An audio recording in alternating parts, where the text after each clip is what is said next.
Dengan langkah gemetar, kuayunkan langkahku mendekati mereka, sambil mendorong gerobak kecil yang berisi hidangan dan minuman pesanan mereka.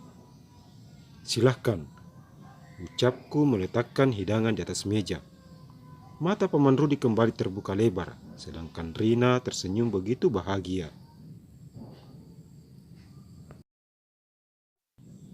"Kakak Dona, ayo kakak ikut makan bersama kami," ajak Geo sambil memegangi tanganku. "Maaf dek, kakak lagi sibuk. Kalau masih ada yang kalian butuhkan, silakan hubungi kami." "Tunggu Dona, tolong duduk dulu. Aku harus menjelaskan semua kesalahpahaman ini." Paman Rudi memegangi tanganku sebelum aku melangkah pergi.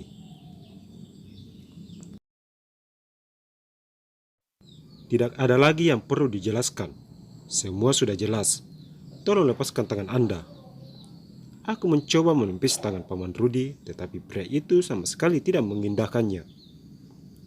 "Dona, tolonglah. Duduklah sebentar, setelah itu kamu boleh memutuskan apa yang menurutmu baik setelah mendengarkan penjelasanku."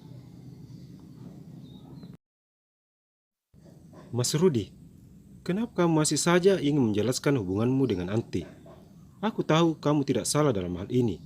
Anti yang selama ini menghindar darimu dan menjalin hubungan dengan Tony.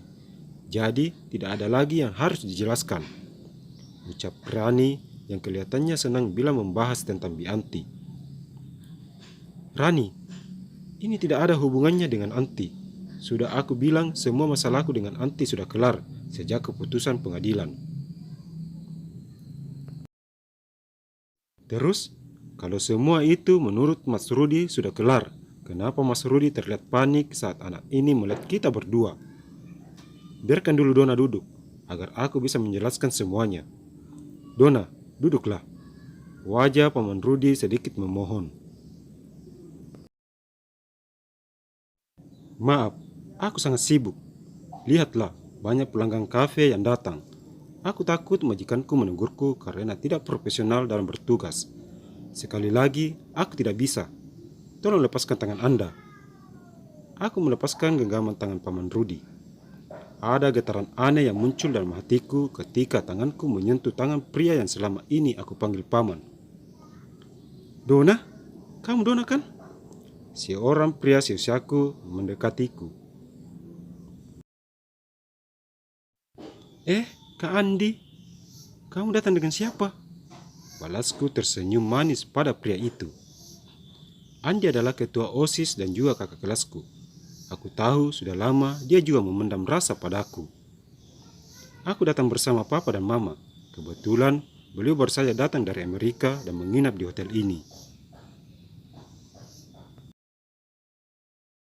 "Kebetulan sekali kalau begitu.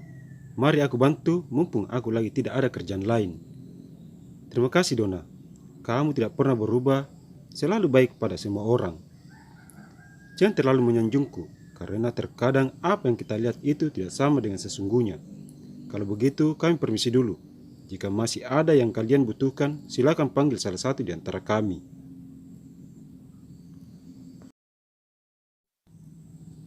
Aku dan Andi pun segera meninggalkan Paman Rudi, Rani dan juga Geo. Setelah menyiapkan semua pesanan keluarga Andi, aku kembali ke tempatku untuk memantau tamu yang datang. Untung saja tamu kali ini tidak ramai seperti hari-hari biasa, sehingga waktu untuk beristirahat cukup banyak. Sesekali aku memandang ke arah meja Paman Rudi. Tidak seperti tadi, tampaknya Paman Rudi lebih banyak diam. Hanya Rani yang selalu berusaha mendapat perhatian darinya. "Dona, apa boleh aku bicara sebentar denganmu?" Tanpa aku duga, Andi datang dan berdiri di sampingku. "Iya, silakan," jawabku sedikit kaget. "Aku masih terus menunggu jawabanmu. Kamu pernah bilang bukan, kamu akan menjawabnya saat kamu sudah lulus nanti. Maka sekaranglah saatnya." Seakan duniaku berputar, aku semakin dilema dengan pertanyaan Andi. Belum juga satu masalah kelar, muncul lagi masalah lain. Aku memang pernah mengucapkan hal itu pada Andi, tetapi semua itu aku lakukan agar Andi tidak lagi mengejarku. Tetapi sekarang, aku harus beri jawaban apa padanya.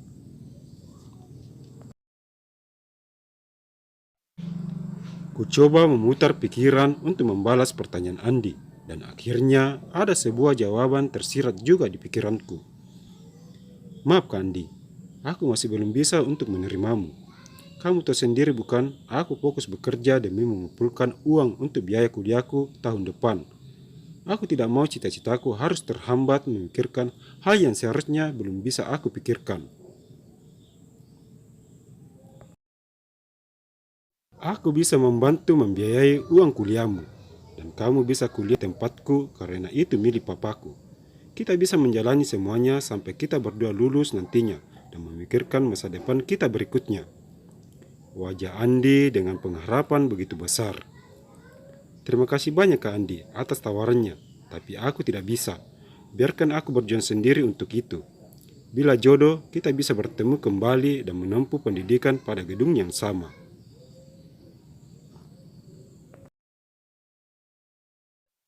Aku tahu kamu itu perempuan yang mandiri dan jarang sekali mau menerima bantuan dari orang lain. Itu juga yang membuat aku tidak bisa berpaling darimu. Kamu itu satu-satunya perempuan yang tidak akan bergeser posisinya di hatiku. Dona, aku akan selalu menunggumu sampai kapanpun. Andi mencoba meraih tanganku dan menggenggamnya. Ucapan Andi kembali mengingatkanku pada kata-kata yang sering diucapkan Paman Rudi padaku.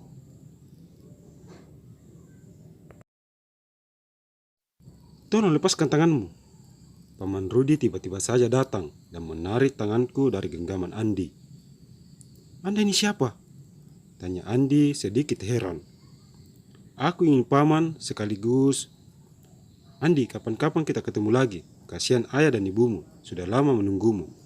Kuarahkan pandanganku ke arah pintu di mana ayah dan ibu Andi sudah sedari tadi berdiri menunggu di sana.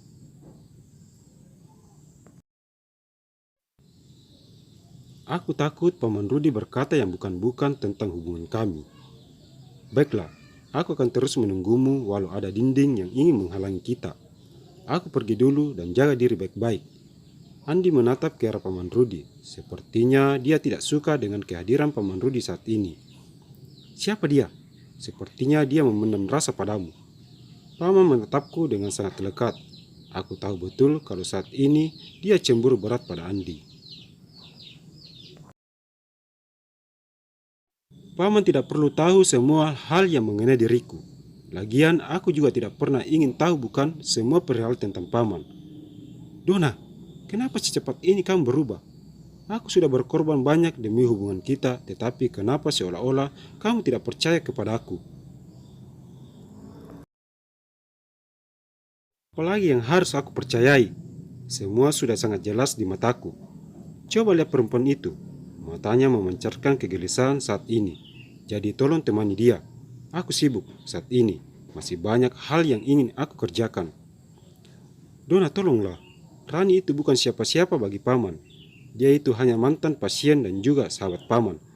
Paman hanya membantunya menyelesaikan masalahnya karena dia tidak memiliki siapa-siapa lagi di kota ini selain putranya itu.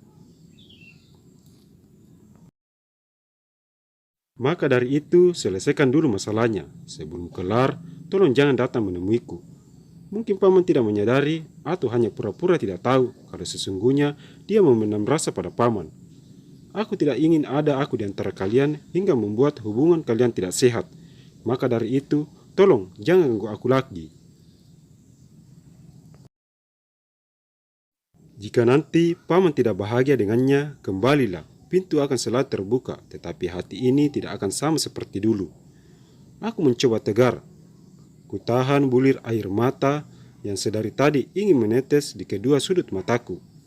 Aku meninggalkan Paman yang hanya terdiam tanpa bisa berkata-kata lagi.